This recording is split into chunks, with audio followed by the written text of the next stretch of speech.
Hey everybody, what's going on? Questions.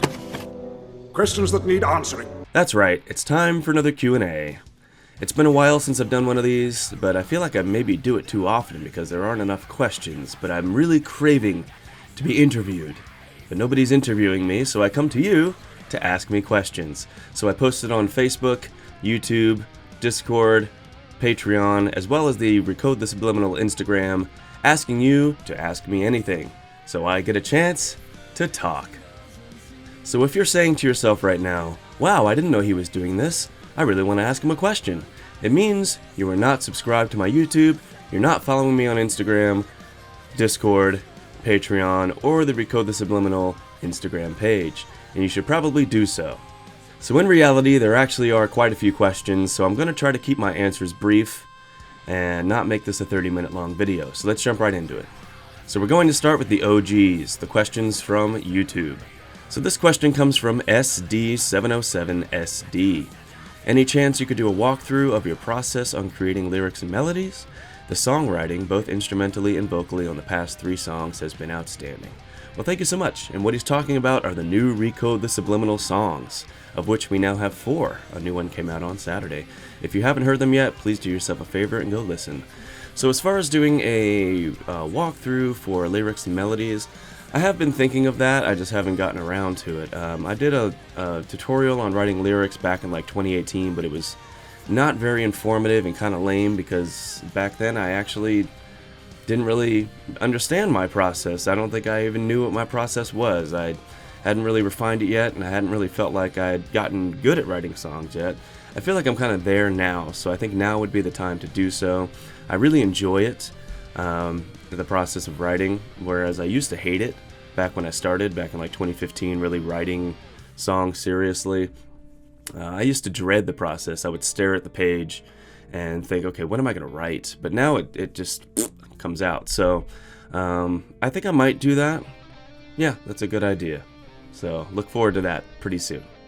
The SM Project asks, what is your routine for practicing your vocals, mainly screams?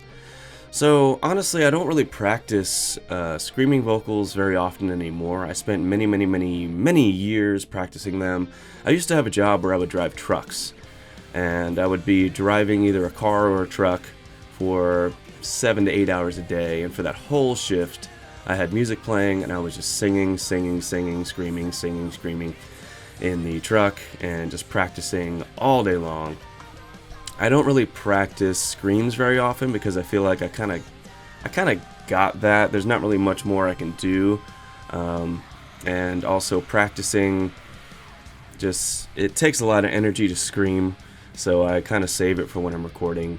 And I practice singing a little bit more often now, but still I don't practice a whole lot. Maybe I should practice more, but I kind of record often enough that I just use my recording process as practicing. As I Stand asks, what seems to inspire you most when determining a theme to write lyrics for a song?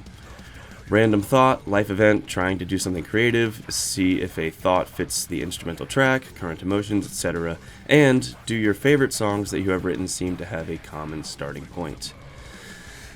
Very good question. So I don't really have a specific answer for that. I mean, my inspiration for lyrics usually stems from wherever my mind is at the time. Sometimes an instrumental track does inspire a certain theme or a certain emotion anyway, because the sound of the track is what it is. So if it's a very angry sounding song, then I have to write something that's a little bit more angry. If it's something that sounds more deep and emotional, then I can write something like that. And it's usually just, I think a lot. I'm a very thoughtful person, so I spend a lot of time thinking about things. So there's always something fresh in my mind that I can write about. Like recently, for the Recode the Subliminal songs, there's a song that came out called Your Anchor. And this actually took me the longest to write because it was actually the first instrumental demo that was presented to me, I believe, or maybe the second, but it took me like maybe 6 months to even write it because it was so aggressive and angry, and I'm not aggressive and angry. I'm not at a point in my life where I'm really angry about anything, so I had to really churn up something from the recent past and talk about that. And that took me a long time because I wanted to make it aggressive and angry without being corny. So I think I succeeded at that a little bit. I wrote about something that was a big deal to me more recently, but I'm not angry about it at the moment. So I really had to like churn up those angry feelings to really bring that out.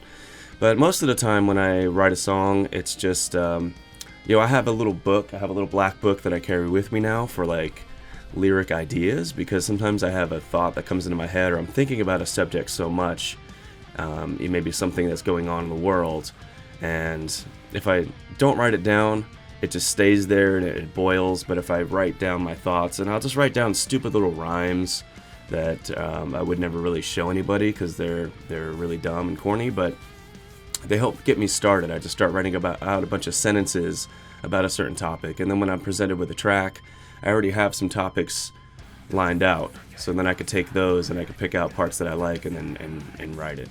A lot of times when I start writing a song, actually this is most of the time when I sit down to write, I don't even know what I'm going to write about yet, and I listen to the song a bunch of times and I come up with all the patterns and the melodies of where every single word and every syllable is going to be, but I don't have any words yet. And as I do that over and over, certain words will start to jump out at me, or certain phrases, and then a certain phrase will stick in a spot and it'll catch me, and I'll say, okay, that's a cool phrase in that spot. Now what could the song be about where I could fit that phrase in there? And then it kind of like does a chain reaction where it blows up in all directions and becomes a song with a theme. Another question from As I Stand. Another one. What continues to frustrate you most when writing and or recording tracks? Frustrate me? Well, I think I don't like the process of recording myself. I wish I had somebody to sit here and work the keyboard. But I say that, but I don't really mean that, because I do most of my editing as I'm recording. So I record a line and then I edit it and get it in place, and then when I do the backup vocals, I edit those so they're on time with the main one. I'm doing my editing as I'm recording. I think I kind of got it down to a process that is not as frustrating. I think the most frustrating thing for me is like anything outside of what I'm doing getting in the way. If there's outside noise, sometimes as soon as I start recording, the people come by to cut the grass outside, and they take like an hour, so I'm sitting there just like waiting for them to finish. As far as like in the process, I think when my voice doesn't do what I want it to do, because a lot of times when I go into recording a song that I wrote, I haven't even sung it once, I've never practiced it, I'm just going into recording it and I'm finding out how it's going to turn out. So sometimes I write stuff that is too hard for me on purpose, knowing that I'm going to go into it and have to figure it out on the spot. It's not always frustrating. Sometimes it can be when I'm just trying to get a note out. A lot of times it's like the softer part of the songs, like hitting high notes and doing crazy screams and big boisterous vocals. Those are actually easier. When I'm doing like the quieter parts where I have to be like kind of poppy and sing like softer vocals, those get way more frustrating because it feels like it should be much more easier than it is, and then I sing the same line 20 times and I get really frustrated. But I find it actually more satisfying than frustrating, because when I actually get it, then I go, oh my god, I did it, I can't believe that's me, I can't believe that's my voice, it sounds so great, and I get really, really satisfied and happy, and I always leave the recording process feeling very satisfied with what I do. Mr. Gamer 624 asks, do you ever regret pursuing metal as a career choice, since it's a genre that the majority don't take seriously? And how do you respond when people shrug off your dreams whenever anyone asks what kind of music you aspire to write? That is a great question, and it's a great question for me. So, as far as pursuing metal as a career choice, I don't know at this point if I'm pursuing it as a career choice. To me, it's more of a hobby. I mean, who knows what could happen, but it doesn't make me any money at all. This is not a financially fruitful line of work to do. And how do I respond when people shrug off my dreams? I mean, it doesn't happen very often, but I mostly avoid, I know this is kind of sad, but I kind of avoid talking about it with people because of this. So if somebody asks me what I do, I might say that I'm a musician, that I sing, and if they ask any further questions, I will continue to answer questions, but I kind of blow it off a little bit because I don't want to answer the questions, because most people, when you say, oh, yeah, I sing metal, they go, oh, or they don't even know what that means. When I say metal, they're like, oh, metal, like Metallica? No, not quite like Metallica. Oh, like Disturbed? No, not quite like Disturbed. Maybe, like Nirvana? No, not like Nirvana. Nirvana's, yeah. So I try to avoid those conversations because they just get uncomfortable for me. There have been people that really have like shrugged it off, and when those people do that, I just realize that those people they're not my audience. They're not even my friends. They're not people that I really care about their opinions. So when they say stuff like that, I just kind of laugh it off and say, yeah, okay. I either agree with them, I make a joke about it. One guy, I told him he was ignorant to my face because there was this old guy, one of my dad's friends. He's like in his 70s. He's like 75 or something like that. And he was asking me about what I was doing. And I told him about what I did. And he said, well, where is it? Where's your music? I turn on the radio, I don't hear it. And I said, well, it's not really like that. It's not stuff you normally hear on the radio. And he goes, well then, you're fucking up. And he shook his finger in my face. He goes, you're fucking up. You're doing the wrong type of music. So I looked at him, I said, Patrick, you're being very ignorant right now, and you have no idea what you're talking about, and I don't want to talk about it. And he's like, oh, okay. So the short answer is, I don't really care. I do what I like to do, and I'm going to do it anyway, whether anybody likes it or not. I know what my audience is, even though it's very small. It's a very tight audience, and it's the type of music that I like to listen to, so I like to make the type of music that I like, and that's all there is to it. Anablephobia. Anabophobia? I don't know what that is. Anablephobia 89 says, what equipment do you use? I get asked this quite often, but I will answer it right now. I use most of the same equipment that I always have. In fact, most of the equipment that I've used over the years is mostly just stuff that was given to me. Actually, the only purchase that I actually made is this microphone right here, which is a Neumann TLM 102. I bought this back in 2020 as a recommendation from my producer in C4TM.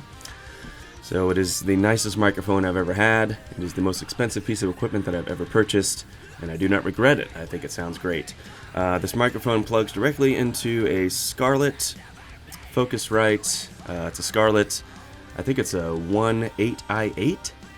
I got this back in 2015. I got it in a trade with a guy. I traded him my old mixer, and he wanted to trade back after a few months, and I said, no givesies backsies, I like it too much, sorry bud.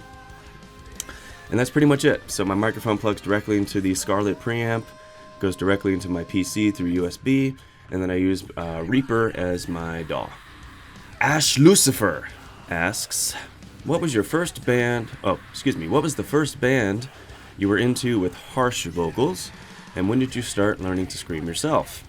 I know you started as a kid, but for me, I didn't find metalcore or anything and start learning until I was 12 with no prior singing knowledge or skill. My first exposure to screaming was My Curse by Killswitch Engage. That's a good start. And first album I ever bought was AA. I'm guessing that's Asking Alexandria, maybe? Stand Up and Scream. Curious to hear what started it for you. Well, I think I was 15 years old, so this is back in 2005 or 2006. I was introduced to the band AFI with their album December Underground, and that's really the first band that I ever heard that had screaming that I liked. I had heard it a little bit before, but I didn't really take it too seriously. I kind of thought it was silly, but when I heard AFI, actually the song Kill Acoustic, I believe it's called, Kill Acoustic, and then Miss Murder, those songs really got me to start paying attention to harsh vocals, and I wanted to learn how to start doing it, because I sang as a kid, but I didn't take it too seriously. And then I would sing along to it in the car, and I would try to learn how to scream, and I started picking it up, and I got the Fry's scream sound pretty quickly. It was very weak and very airy and rough, and then I just kept working on it and made it more powerful. And then it was really finding The Devil Wears Prada. There was a guy at work when I used to work at Chick-fil-A when I was 15 or 16, and he told me about The Devil Wears Prada, and Mike Ranica, the vocalist, he really inspired me because his vocals were so strong and powerful and rough, and I just loved the sound of them. And I thought, okay, if he can do that, maybe I can do that too, and that's what inspired me to start. The Ski Freak. How do your pets and family members react to you screaming in the corner of the room while recording your stunning vocals? Well, honestly, I try to avoid recording anything when there's anybody home. So that was hard when I first moved here to this house because originally we had 5 people living here. It was my aunt and her daughter, my cousin, and then one of my uncles, and then my dad. And there was always somebody home. So sometimes I had to record when somebody was home. And it was always a little nerve-wracking because I know that they don't like this type of music. They don't understand the screaming thing. So when I would do it, every single time I opened my mouth and recorded a line, I was thinking about them, thinking about what I'm doing and making fun of me or joking about it. And it just put me in a weird place in my head. But now I'm in a place where it's just me and my dad living here. He goes to work all day, so I have plenty of time to record whatever I want without any judgment. We have neighbors, but, I don't think they hear anything. And my pets, we have a cat, and he's gotten smart enough now that as soon as I grab the microphone and bring it over to the computer and plug it in, he's already out. He knows what's going to happen. He does not like to sit in here when I'm doing anything. Even when I'm practicing, if I just start singing something, he's immediately out of the room. So it's not really a problem anymore. It was always a problem in the past, but I think I've gotten to a place now, at least living here, where I do have the privacy that I need. Alright, that's all for YouTube questions. Let's jump straight into the Facebook questions. This one is from Michael Kerber. Is there a live performance with one of your bands on the horizon soon? Perhaps also in Europe? So, that is a question I cannot answer now because I do not know. There is nothing on the horizon. Back in 2018 with my old band C4TM, we did have a show planned for 2020, I think it started out being planned for, and then COVID hit. So we didn't get a chance to do that, and then the idea just kind of died off, so we never did it. And now C4TM is gone. They are dead. Recode the Subliminal, we are now a 2-man band, so if we ever were to perform anything, we would have to put a band together, learn all the songs, and unfortunately we're both just broke, so that would be a very expensive process. And it's probably not going to happen. Now, with my band in Germany, Dawn of Amber, that may become a live band at some point. It is a more higher budget thing. It's the biggest project I've been involved in. And, we're finishing this album. We're finally putting the final touches on it. And it is going to be presented to certain labels. We know people at these labels. We have certain connections. So this may turn into something bigger. I'm not looking that far ahead yet. I just want to get the album done and get the music out, and then we'll see what happens. So if that does happen, there will be shows in Europe because the band is located in Germany, so that's probably where we would start. We'd probably Gordon Weber asks, you can travel back in time to see one concert. What's your pick? That is a tough one, but I did give this some thought. I have 2 answers, and I don't know how good these answers are, but I became a big fan of Pink Floyd during 2020 because I was in lockdown in my house, working from home, and I was smoking a lot of weed, and I was listening to a lot of Pink Floyd. And when I say I'm a Pink Floyd fan, what I really mean to say is I'm a David Gilmour fan. So I think if I were to travel back to see one concert, it would probably be when Pink Floyd recorded their live album Pulse back in 1994 and 1995. They didn't have Roger Waters with them. It was just David Gilmour and the band.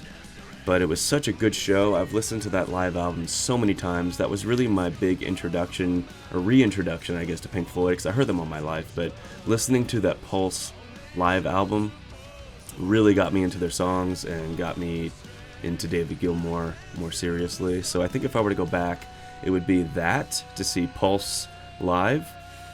As far as metal, I think I would go back to, what was that show called that In Flames did? I think it was like in 2005. They put out a live DVD, and I should have looked this up before. I think it was called the venue is called like Hammersmith or something like that. I don't know if that's correct at all, but Anders still had the dreadlocks, and they were in what I consider to be the golden age of In Flames, and that was such a good show. I think to be there to see that would have been really cool. And I just thought of a third answer. I would have loved to see Camelot with Roy Khan as the singer, because I didn't discover Camelot till 2010, right when Roy was leaving, so unfortunately I never got to see them with Roy, and I probably will never unless they have him as like some guest singer. But even then, you know, it's still Tommy singing, which I love Tommy, but it would have been a whole different experience for me to see Roy singing with the band. Bernard Quintana. If you could do vocals for any band, live or recording, who would you want to sing for or with? Very good question. And I don't really know how to answer that. I can think of many answers. As far as singing with a band live, I know that one that will actually happen is the band Syra. It has Jesper Stromblad on guitars, the original guitarist from In Flames, and it has my buddy Jake E on vocals, and Jake E is such a huge fan of mine and a friend. He's like my brother from another band. And he actually invited me to sing with them next time they come, or I don't know if they've ever been to North America to tour, but he said if they ever do a North American tour, he wants to hire me as a backup singer, and he would get me on stage to sing their song Letter to Myself with him, which would be pretty cool.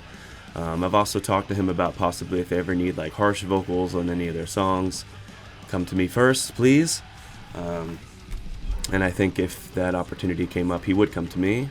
And other than that, I mean, I could think of a lot of bands I'd like to sing with, specifically Soilwork. If I can get on a Soilwork song, that'd be cool, but I don't see that ever happening. I don't think that's something... Like, they don't normally have a lot of guest singers on Soilwork songs, and if they do, it's normally somebody who doesn't already do what Bjorn does.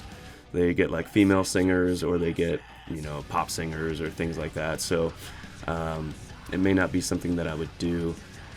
Really, any cool band that I like, if they asked me to do it, I would be 100% down. I'm sorry, I cannot read your name. What's the inspiration behind your lyrics? And would like to specifically ask for Hope is Lost, which I love the most. So I talked a little bit already about the inspiration behind my lyrics. It just kind of comes from wherever my mind is at the time.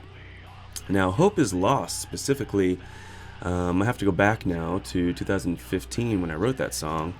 But the overall theme of the Cost of Every Man album was kind of a apocalyptic theme. So kind of the apocalypse is coming, and then the apocalypse is happening, and then the apocalypse has happened.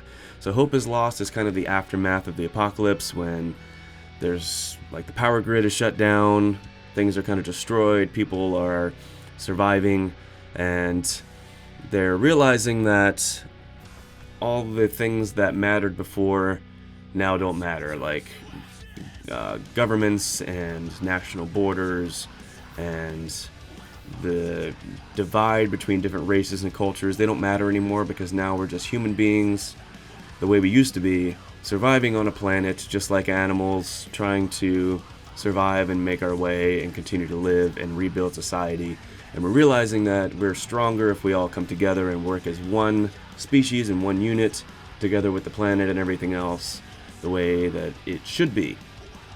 So Hope is Lost is kind of an anthem of the last remaining people in our society coming together and finding their one voice to take control of their lives again and rebuild society better than it was before. One of the OGs, my good buddy Nando. I'm going to ask you the same thing I always ask to see if the answer changes along the years. Do you see yourself making a living out of music, or is it just a hobby? You know, there have been times here and there where I thought maybe there was a chance I could make a living out of it by doing like lots of commission work, so putting myself out there for commissions and getting paid to do songs. I generally don't enjoy that. I don't like doing that, because when I do something for money, I'm not doing it because I love the song, I'm doing it for the money. Sometimes I love it, and then as time goes on, I love it less and less. and it just becomes like a job. It becomes work, and then my heart's not in it, and then I'm not proud of the song, and then when it comes out, I don't show anybody because I don't care about it, and I don't really like the way it sounds. And a lot of times people pay me to do a song, and then I find out that they're mixing it themselves, and then they mix it terribly, and it makes me sound awful. So, yeah, making a living, I don't know. I mean, like I said, I don't know what's going to happen with Dawn of Amber if we ever become a touring band, but even then, even if you're a touring band, making a living is extremely hard, especially in metal. So, I mean, I think I'm always going to have a job that pays my child support and pays my bills, because I don't make any money for music. I don't. I mean, a very little bit from Patreon and a little bit here and there from certain things, but it's barely enough. I mean, I get like a little tiny payment every few months that can get me a few snacks. And that's pretty much it. So it is a hobby, but it's a hobby that I really enjoy, and it's something that I don't ever see myself stopping doing. And it's, so I'm not like relying on it financially. So there's never going to be a point where I'm like, okay, I'm so broke, I can't do music anymore, I need to do something else. Because I do have a job. I do make sure that I take care of my responsibilities, and I take care of my kids, and I take care of everything I'm supposed to take care of. But music is my number one passion. So I will never stop doing that. So it is a hobby, but it is my greatest hobby. So speaking of Jake E. from Syra, he asks, why are you so awesome? Thanks, Jake. I love you, brother. I crossed out your name so nobody knows what your real name is. Regina Flores Faris is a top fan. Mainstream music may be more lucrative, for lack of a better word, for you because your voice, to me personally, is absolutely spectacular, but you chose more hardcore music to sing. Will you be doing more mainstream music for us nerds in the long run? P.S. I know your main music is hard rock. Okay. I don't know if mainstream music is necessarily for nerds, but yeah, so I love metal. I love heavy music. I love extreme music, whether it's metal or it's, it's hardcore or anything that's hardcore, whether it's, it could be electronic music, it could be rock music, it could be hip-hop music, it could be anything that's hard, anything that's fast, anything that's dark and heavy, and I like everything too. I like lighter music, I like emotional music, I like classical music, I like everything. But as far as me performing it and being a part of it, I just love metal so much. I love the freedom of it. I love that metal can be anything. It can be soft and beautiful and pretty, and it can be heavy and nasty and dark and disgusting, and it gives me the freedom to do everything. So, I'm not really concerned with whether people like metal or not. I mean, if you do any genre, there are people that don't like that genre. So I don't cater to people that don't like it. I cater to people that like it. Doing more mainstream music, I mean, I did have a phase back in like 2017 and 2018 where I was doing other types of music. I was doing some classical covers and pop covers and things like that, because I thought that by doing that, well, I mean, I did it because I liked those songs and I wanted to work on those vocals more. But I had this weird thought in my head that if I do these types of songs, I would attract a different type of audience that would follow me for those things as well, and I can do a good mix of things. It didn't really happen. I would spend days recording this opera song or this classical song, and I would expect to get a different reaction, and nobody really cared about them because it wasn't metal. So I have to kind of stick to what I do. But like I said, metal can be anything. So I get a chance. I'm very lucky with the bands that I work with. I get a chance to do a little bit of everything that I can do and everything that I like to do, and it's a good mix of everything. Dvorak Dominic. Dvorak? Dominic. What's the story behind the band's name? So I think you're asking about Recode the Subliminal. So I was not there when the band was named. I was not the original singer of the band. They had a different singer when they were working on the first album. Didn't work out, so they probably named it with him. I do not know. I mean, the only thing I can think of is Recode the Subliminal. We're inundated with subliminal messages from advertising and media all day long, and it's time to recode yourself, to not fall victim to the propaganda, and to think for yourself. That's what I get out of the name. That's probably what they meant by it, but I do not know. That's it for the Facebook questions. Let's go to my Discord. And speaking of Discord, if you want to be a part of the community, it is free to join. You don't have to do anything to join it. I have links everywhere. On my YouTube, I have a link to my link tree, and on there you can find a link to Discord. It is also in the description of every video. If you want to join it, please join us. We are always talking in there. It's a daily conversation, and we share information, and we share memes, and we share music, and it's just fun. If you join Patreon at a certain level, you can also get to, if you pay $10 a month or more, you can join the Premium Lounge in Discord, where you can hear songs before they come out. And you can see all the teasers, and you see all the announcements and everything before everybody else does. So from Discord, Alexandri Ace asks, has your experience with trying to pursue success as a musician been an overall positive or negative experience in your opinion? What are some bits of wisdom that you would give others pursuing any creative hobby like this, now that you have the benefit of hindsight?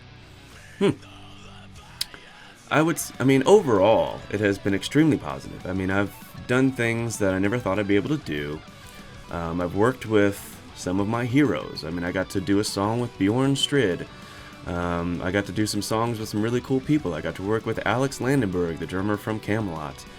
I've met some really amazing people. Most of the really good friends that I have I've met through music.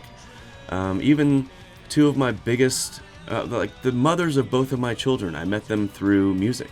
I met the mother of my daughter through YouTube. She commented on a YouTube video as a fan and started asking me questions, and we got to talking, and that's how we met. And then the mother of my son, I met her through Brandon McKagan, who I used to do Sea of Trees with. So that was his sister. And that, is what it is now. So I've met a lot of really good friends and a lot of cool people. So overall, it has been extremely positive. The feeling that I get when I finish a song, when I finish writing lyrics to a song, I feel extremely satisfied. When I finish recording the song, I feel extremely satisfied. When I release the song, I feel extremely satisfied. So I get these bursts of very strong, satisfying feelings. Of course, there are negative feelings involved in it, but I can't say that that's overall. The negative feelings I have are just like the struggling to be heard, trying to get the songs out in front of people. That's the hardest part. I have had a lot of anxiety about it in the past. I used to be always anxious about it all the time, not enough people care, and the people that love me, they don't care about it, and I used to really get upset about that kind of stuff, but I'm more comfortable in that place now. I know who cares and who doesn't. I know that most of the people that are close to me here, my family and close friends here, they don't care about it at all, and they dismiss it, and it is what it is. I dismiss them, so that's what it is. So I know the people that love what I do and the people that really love me for who I am, and those are the people that I really love and connect with, and it's overall very positive. So bits of wisdom, I can go on forever. I don't want to make this video too long. I would say exactly that. Just do what you love. Focus on doing it in a way that you are satisfied with yourself. I see so many people that are starting out and they want to share their song that they worked on, and they already start out by saying that they hate it. Oh, this sounds like shit, or I hate this, but tell me what you think. Well, if you think it sounds like shit, why would anybody else like it? Some people may like it, but if you're not satisfied with it, how can anybody else be satisfied with it? So get to a point where you're satisfied.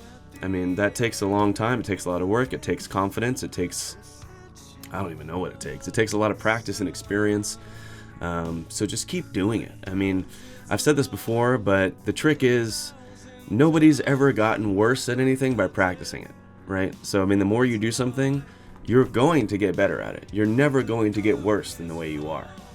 It just makes sense, right? If you practice painting every day, you're going to get better at painting. You just have to keep doing it. You have to suck for a long time before you start getting good. And that's true with anything. If you want to be a comedian, you have to be okay with bombing for years until you get to the point where you're like, okay, I think I understand how to make people laugh. If you want to be a good singer and a good frontman, a good vocalist, you have to suck at it for a long time, and I did. You have to suck at it for a long time before you get to the point where you're like, okay, I think I feel like I kind of know what I'm doing, right? And that goes with anything. So if you really care about something and you really want to pursue it, just pursue it and just do it every chance that you get. And don't be worried about what other people think, because other people are always going to have opinions that differ from your opinion. Nobody's ever going to like your thing more than you like it. And you can't expect anybody to care as much as you care about it, because it's your thing, right? Whether you're an artist, a musician, or whatever you do, you are always going to be the one that cares about it the most. So apply that care to yourself, to what you're doing, and don't worry about what everybody else says, because their opinions don't matter. They're not helping you, right? There's nothing that anybody else can do to help you to make you better. I mean, there are people that can help you that are in that field that you're doing. Like, if there's somebody that you really respect, maybe they can help you out with advice, or even helping you out with like equipment or whatever you need. But you are you share the sole responsibility for your own success in whatever you want to do, because you are the one doing it. So do it, and you will get better over time. You will not get worse. It's impossible. There you go. Stone J asks, living or dead, who are the top 3 artists you'd want to collaborate with, and why? Living or dead? Well, I think I would choose living. No. Top 3 artists I want to collaborate with. I kind of covered this a little bit already. I would love to do a song with Roy Khan, who used to sing with Camelot. He's like the guy that really got me serious about learning how to sing, because I loved his voice so much. I just wanted to emulate it, and I learned how to do vibrato by singing along to him. So to do a song with Roy Khan would be a dream for me, and I don't think it's out of the realm of possibilities. He does do guest work, and he does do collaborations. I don't know how to go about that. It's very hard to contact him directly. He's a very secretive and private guy, but that would be somebody I'd like to work with. I don't know how to answer this question. I really don't. Maybe Devin Townsend. I would love to collaborate with Devin Townsend. I think that he's just such a free guy, that he's so diverse, that he can do so many things, and he would be so fun to work with. Like, his music is fun. He injects a lot of comedy into what he does, and I love doing that too, so that would be fun to do. And he collaborates a lot, so, you know, if I ever get to the point where a band that I'm working with gets so much... So if I ever get to the point where like a band that I'm working with gets so much attention that I get the attention of Devin Townsend and he wants to do something, that would be incredible. I would love to do that, but I'm not holding my breath. And I can't really think of another one. I mean, like I said, if there are many bands that I really love and respect, and if any of them ever reach out to me to do anything, I would 100% be on board immediately. Hanu is a moderator and an admin in my Discord. What's your warm-up routine before singing? So honestly, I know this is bad, but I don't really warm up as much as I should. But when I do warm up, I just sing like an easy song. Actually, I sing Dean Martin songs because they're pretty easy to sing, and they have kind of a lower baritone voice that I don't have to push too hard. So if I'm really warming up for something, I'll sing Ain't That a Kick in the Head by Dean Martin, and I'll sing it over and over.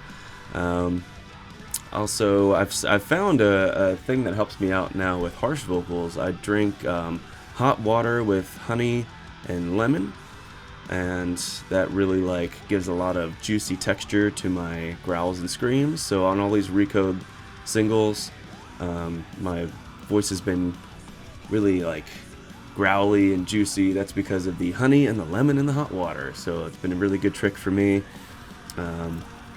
Yeah, I think I should probably, now that I've been doing this for 15 years, start developing a warm-up routine. If I was singing live a lot, I would probably have to develop something like that to take care of my voice. But I don't really have a routine. That's pretty much it. Yeah, I just sing easy songs, and I drink hot water with lemon and honey. Final question from Discord, from Falion, also known as Nando. Besides metal, is there any other genre you see yourself singing? Yeah, I mean, I've sung many different genres as far as covers on my YouTube channel over the years. I've done some classical, I've done pop, I've done a little bit of gospel that I think is not up there anymore. I mean, I'm down for anything.